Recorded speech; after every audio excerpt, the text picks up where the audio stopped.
kamusta may assignment kasi kami tungkol sa mga Pilipinas yung mga Arabe. Oo, teka, tara dun sa sala, dun tayo mag-usap. Sige. Aking bote.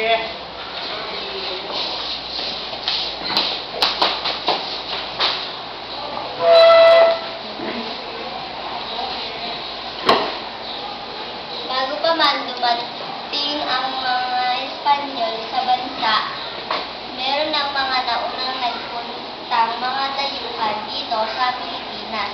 At isa na nga rito ang mga Arabe. Eh, anong ginawa nila sa Pilipinas? Tulad ng mga ibang dayuhan, naparito ang mga Arabe upang makipagkalakalan. Ngunit hindi nagtagal yung mga misyonerong Arabe na sumama sa mga malakal at isa na nga rito si Sharif Kabuksuan. Siya ang nagpalaganap ng Islam sa buong Mindanao. Oh, sulat mo. Na nga ulit yun. Sharif Kabuksuan.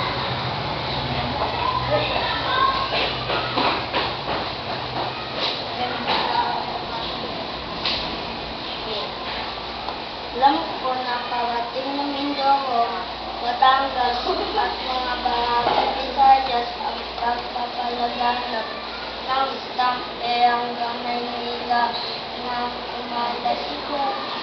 Kilala mo ba kung sino naging pinuno ng Muslim dito?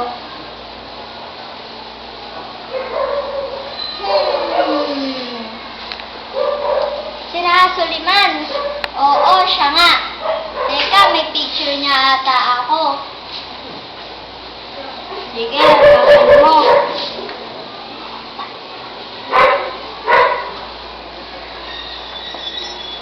Eto oh, matagal ang pakikipag-ugnayan nila sa atin. Kaya na-impluwensyahan ang pamumuhay ng ating mga ninuno.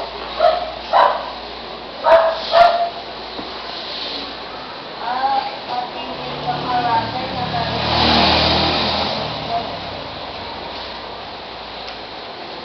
Ako, thank you ah. Walang anuman yun. Sige, uwi na ako. Bye. Bye, Ding.